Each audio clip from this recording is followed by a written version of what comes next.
नमस्ते।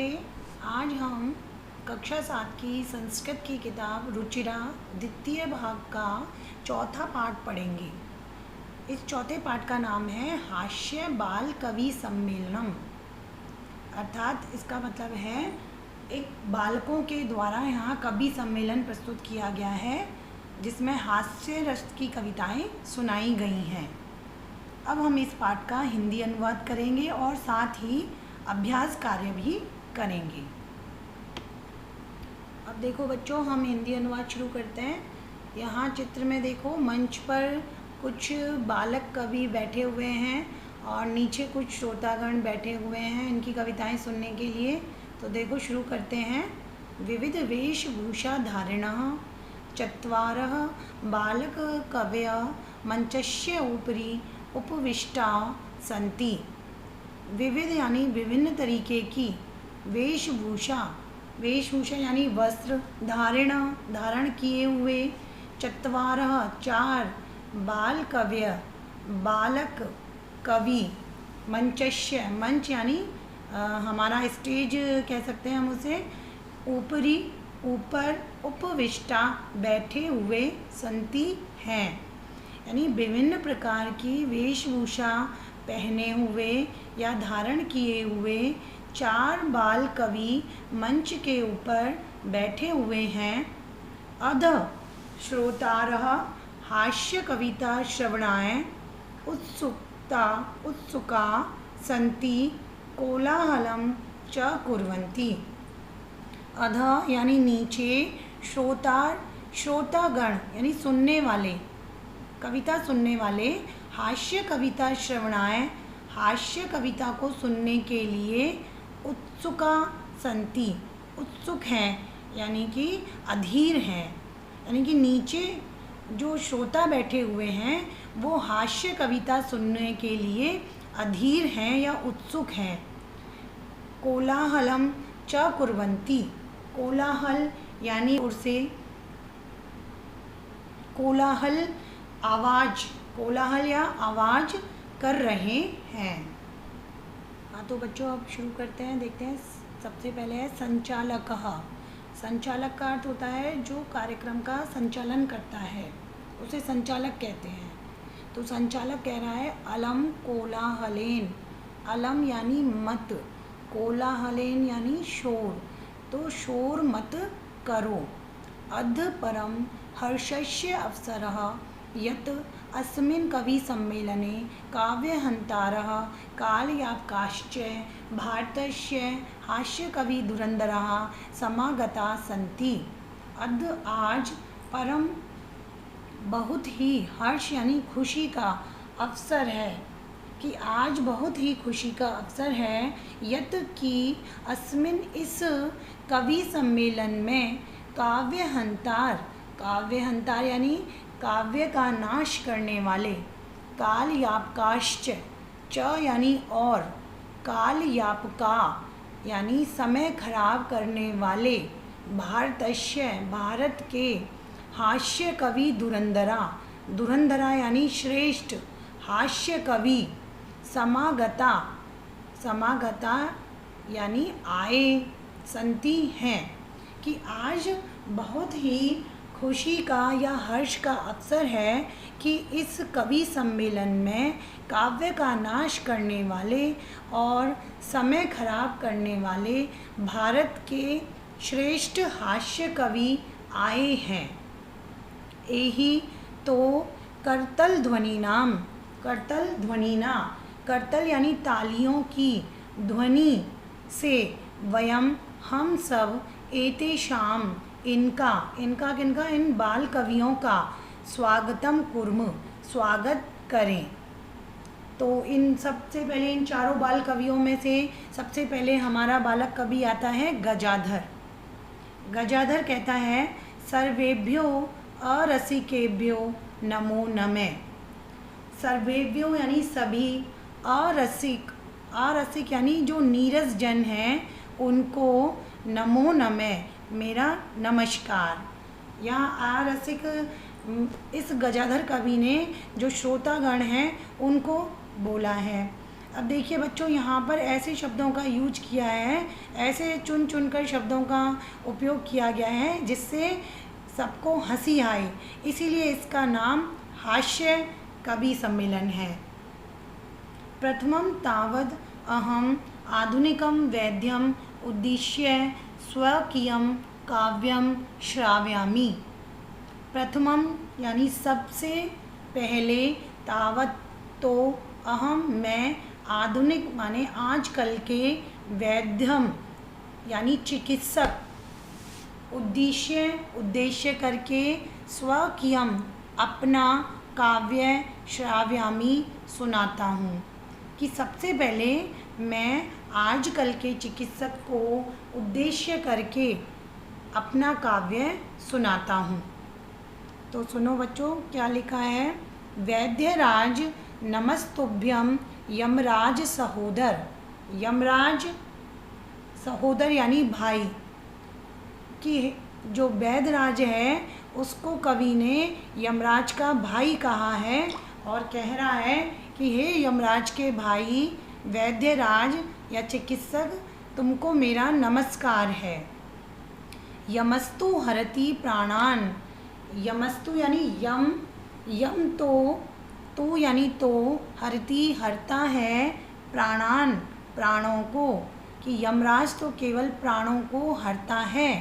वैद्य प्राणान धनानि च, लेकिन जो वैद्य है, चिकित्सक है, वो प्राण भी हर लेता है और हमारा धन भी ले लेता है।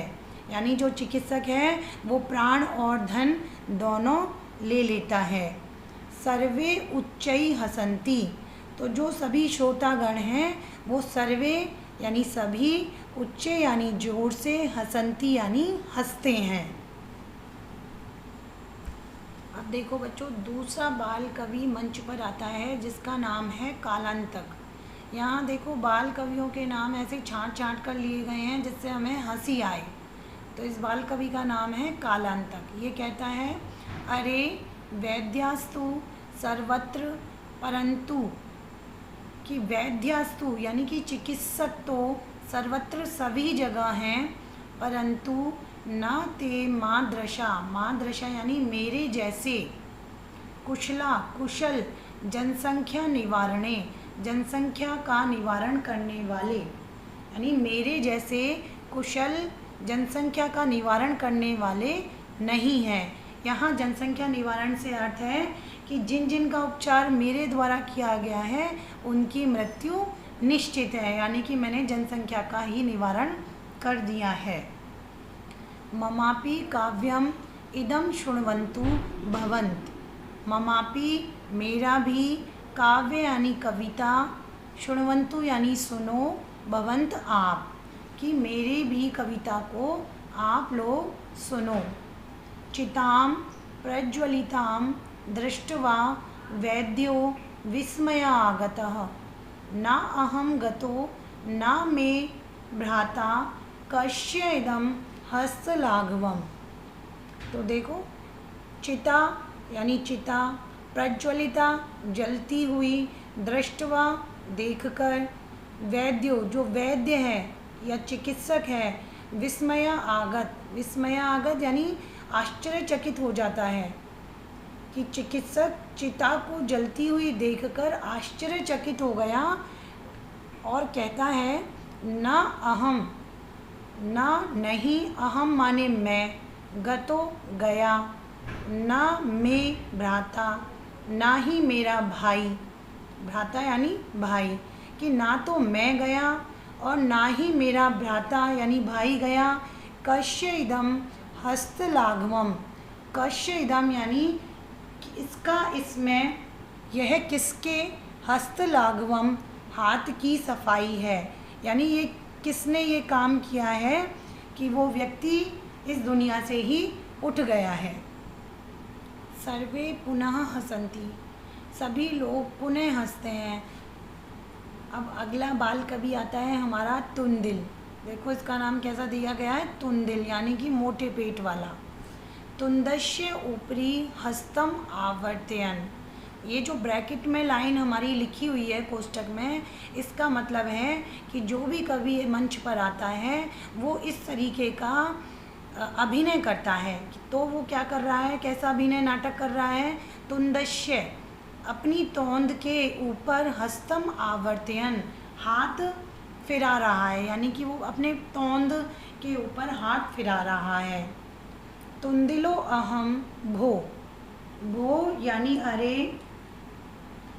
तुंदिलो अहम, अहम यानी मैं, तुंदिल कि मैं तुंदिल हूँ। ममापि इदम काव्यम श्रुत्याम, ममापि मेरा भी यह काव्य यानी कविता, श्रुत्याम सुनो, जीवने धार्यताम च, और जीवन में धार्यताम धारण करो। परान्य प्राप्य दुर्बुद्धे माँ शरीरे दयाम कुरु, परान्नम दुर्लभम लोके शरीराणि पुनः पुनः। तो तुंदिल कवि कहता है कि परान्नम, पर प्लस अन्नम यानी कि पराया अन्न, अनाज, प्राप्य प्राप्त करके, दुर्बुद्धे यानी बुरी बुद्धि वाले, माँ यानी नहीं, शरीरे दयाम कुरु करो, कि हे दुर्बुद्धि, हे बुरी बुद्धि वाले मनुष्य, पराया अन्न प्राप्त करके, या जब कोई तुम्हें भोजन पर आमंत्रित करे या तुम्हें किसी दूसरे का भोजन प्राप्त हो जाए तो माँ शरीरे दयाम कुरु, तो अपने शरीर पर दया मत करो। यहाँ पर अपने शरीर पर दया मत करो का अर्थ है कि खूब जमकर खाओ, खूब दबा कर खाओ। अपने मोटे होने की चिंता मत करो या बीमार पड़ने की चिंता मत करो। जब तुम्हें पराया अन्न प्राप्त हुआ है तो उसे खूब जमकर खाओ। परान्नम दुर्लभम लोके, लोके यानी संसार में, दुर्लभम यानी कठिन, शरीराणि पुनः पुनः, कि इस संसार में पराया अन्न मिलना बहुत ही कठिन है। यह शरीर तो पुनः भी मिल जाता है, यानी कि हम इस शरीर से दोबारा भी जन्म ले सकते हैं, लेकिन इस संसार में पराया अन्न मिलना बड़ा ही कठिन काम है। सर्वे पुनः अट्टहासम कुर्वन्ति, सभी लोग पुनः यानी बार बार, अट्टहासम माने जोर से हंसते हैं। अब अगला बालक कवि आता है जिसका नाम है चारवाक। वो कहता है आम आम यानी हाँ हाँ, शरीरस्य पोषण सर्वथा उचितमेव, उचितमेव यानी ठीक ही है, सर्वथा हमेशा, कि शरीर का पोषण उचित ही है। यदि धनम नास्ति, यदि हमारे पास धन नहीं है, तदा तब ऋणम कत्वापि, ऋणम यानी कर्जा, कत्वापि करके भी, कि हमें अपने ऊपर कर्जा करके भी पौष्टिक पदार्थ एव भोक्तव्य, पौष्टिक पदार्थों का ही, एव यानी ही, भोक्तव्य यानी भोजन करना चाहिए। यानी कि ऐसे पौष्टिक पदार्थ जो हमारे शरीर को बलवान बनाएं, पुष्ट प्रदान करें, ऐसे पौष्टिक पदार्थों का ही भोजन करना चाहिए।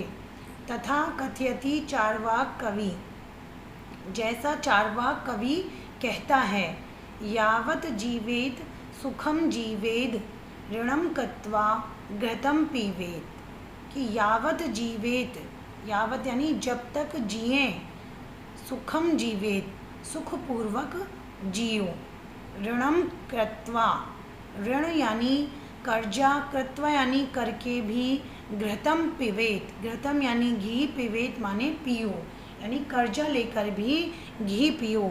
इसका मतलब है, घी पीने का मतलब है कि कर्जा करके भी हमें अच्छा भोजन, स्वादिष्ट भोजन करना चाहिए।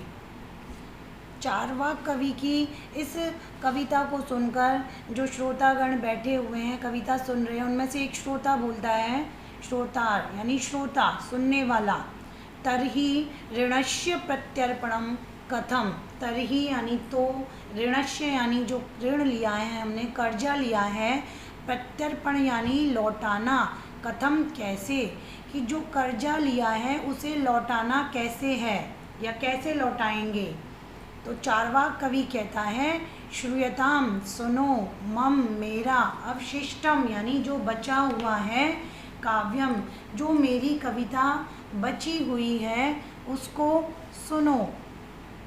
घृतं पीत्वा श्रमं कृत्वा ऋणं प्रत्यर्पेत जनः। घृतं पीत्वा घी पीकर, श्रमं मेहनत, कृत्वा करके, ऋणम कर्जा, प्रत्यर्पेत लौटाना, जनः यानी मनुष्य, कि मनुष्य को घी पी करके यानी कि अच्छा भोजन करने के बाद, स्वादिष्ट भोजन करने के बाद, श्रमम यानी मेहनत करके, ऋणम जो हमने कर्जा लिया है, जो हमने ऋण लिया है उसको प्रत्यर्पेत उसको लौटाना चाहिए। काव्य पाठ श्रवणेन उत्प्रेरितः एकः बालकोऽपि आशु कवितां रचयति। अब इन सब कविताओं को सुनकर, काव्य पाठ श्रवणेन इन कविताओं को सुनकर उत्प्रेरित एक बालक अपि, एक बालक, जो उन श्रोताओं में एक बालक बैठा है वो भी इन कविताओं से प्रेरणा लेकर आशु कविता रचयति, अपनी एक कविता रचता है। आशु कविता का यहाँ मतलब है कि उसी क्षण रची गई कविता, कि उस बालक ने उन कविताओं को सुनकर हाथ की हाथ एक कविता अपनी भी बना डाली। तो उस बालक ने अपनी आशु कविता रची, हासपूर्वकम च श्राव्यति, और हंसते हुए सुनाता है।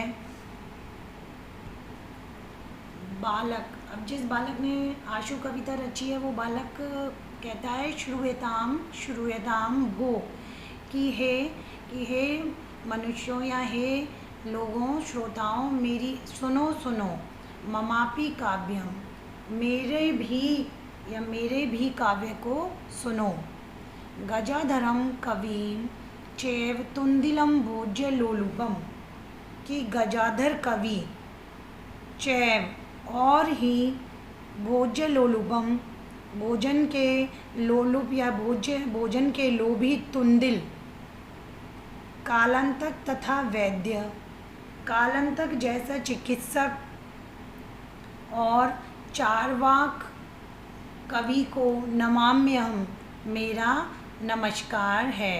यानी वो बालक उन चारों हास्य कवियों को, जो बालक कवि हैं उनको नमस्कार कर रहा है। काव्यम श्रावित्वा, कविता को सुना करके, हा हा हा इति ऐसा, कृत्वा करके, हंसती हंसता है। वो जो बालक है, आशु कविता जिसने सुनाई, वो बालक अपनी कविता को सुना करके हा हा करके हंसता है। अन्य च अपि हसंती, और जो अन्य श्रोतागण हैं वो भी हंसते हैं। सर्वे गृहं गच्छन्ति, सभी घर जाते हैं। इस पाठ का हिंदी अनुवाद करने के बाद अब हम इसका अभ्यास कार्य करेंगे। तो इसका सबसे पहला है उच्चारणम कुरुत, कि यहाँ नीचे लिखे जो पद हैं, शब्द हैं, हम इनका उच्चारण करके देखेंगे। सबसे पहले है ऊपरी, अध, उच्चई, नीचई, बहि, अलम, कदापि, अंतः, पुनः, कुत्र, कदा, एक। दूसरा प्रश्न है मंजूषातः अव्ययपदानि चित्वा वाक्यानि पूरयत, कि हमें इन खाली स्थानों की पूर्ति करनी है। इन वाक्यों में से कुछ इन अव्यय पदों को चुनकर हमें इन वाक्यों की पूर्ति करनी है। सबसे पहले है वृक्षस्य खगा वसंती, यहाँ आएगा ऊपरी। दूसरा है विवादेन, अलम विवादेन। तीसरा है वर्षा काले गृहात् वही मा गच्छ। चौथा है मंचस्य अधः श्रोतारः उपविष्टा सन्ति। लास्ट है छात्राः विद्यालयस्य अन्तः प्रविशन्ति। तीसरा प्रश्न है हमारा अशुद्धम पदम चिन्ह, कि ये जो यहाँ पर दिए गए हैं इनमें से हमें अशुद्ध पद चुनना है। तो सबसे पहले है गमन्ति, यच्छन्ति, पृच्छन्ति, धावन्ति। तो यहाँ पर अशुद्ध शब्द है हमारा गमन्ति। यहाँ गमन्ति अशुद्ध इसलिए है क्योंकि गम धातु के रूप गच्छ से चलते हैं, तो इसीलिए यहाँ गच्छन्ति आएगा, इसलिए ये अशुद्ध है। दूसरा है रामेण, ग्रहेण, सर्पेण, गजेण। यहाँ पे ये गजेण जो है वो अशुद्ध पद है क्योंकि यहाँ पर बनेगा गजेन। तीसरा है लतया, मातया, रम्या, निशया। यहाँ पर इन चारों में अगला है हमारा लतया, मातया, रम्या, निशया। ये चारों जो विकल्प हैं हमारे, ये आकारांत स्त्रीलिंग के शब्द हैं और तृतीया विभक्ति का एक वचन है।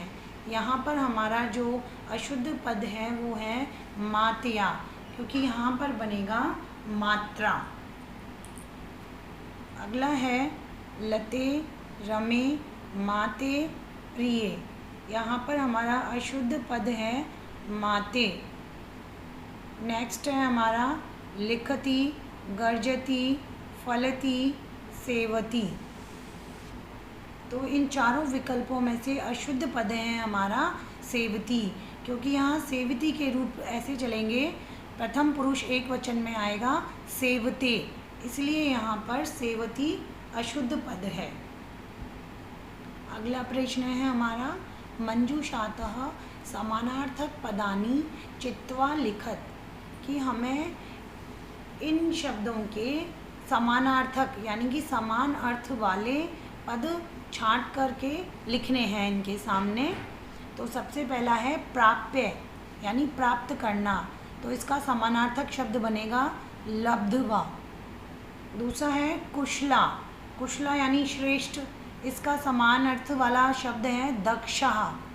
हर्षस्य यानी खुशी, इसका समानार्थी शब्द है प्रसन्नताया। चौथा है देहस्य यानी हमारा शरीर, तन, इसका समानार्थी शब्द है शरीरस्य। नेक्स्ट है वैद्यम, वैद्य का समानार्थी शब्द है चिकित्सकम। अगला प्रश्न है अधोलिखितानां प्रश्नानां उत्तराणि एक पदेन लिखत, कि जो नीचे लिखे गए प्रश्न हैं इनके उत्तर हमें एक पद में देने हैं। तो सबसे पहला प्रश्न है मंचे कति बालक वया उपविष्टा सन्ति, मंच पर कितने बालक कवि बैठे हैं, चत्वारः। दूसरा है के कोलाहलम कुर्वन्ति, कौन शोर कर रहे हैं, इसका उत्तर है श्रोतारः।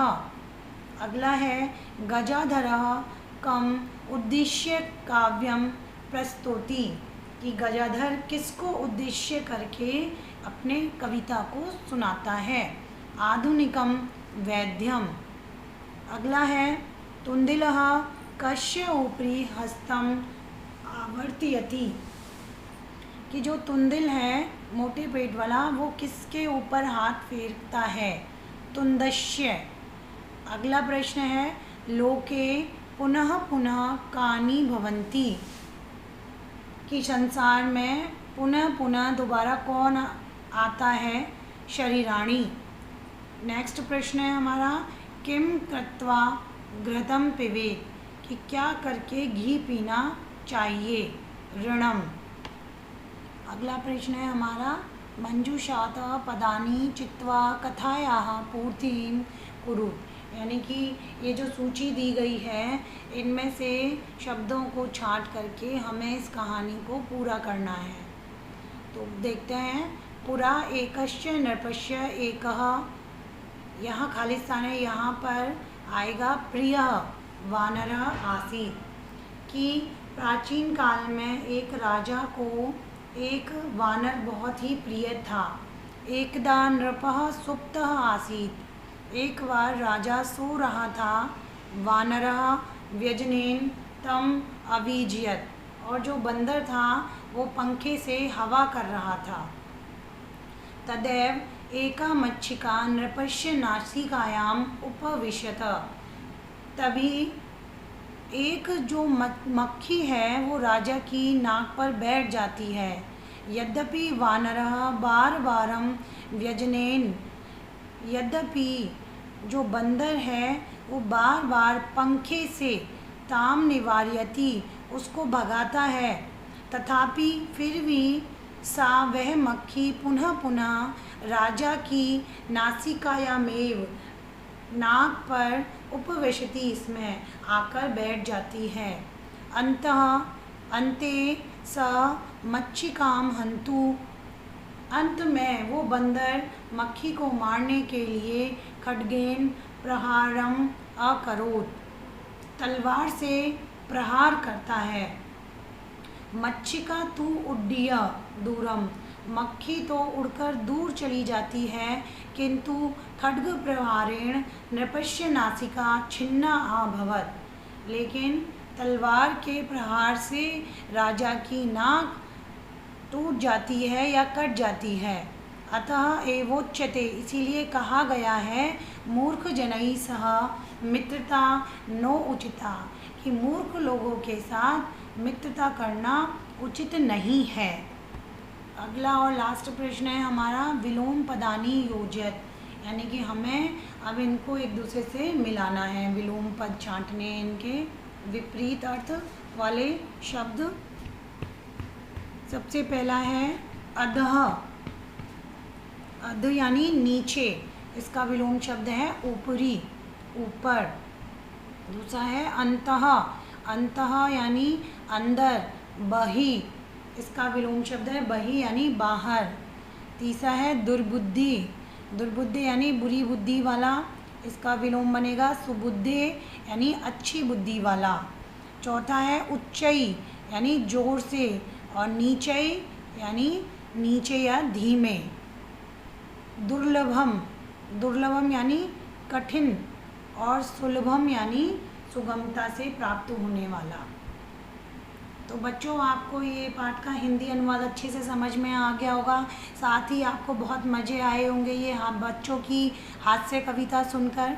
और जो हमने अभ्यास कार्य कराया है, इसको भी आप अच्छे से अपनी नोटबुक में नोट करें और याद करें। धन्यवाद।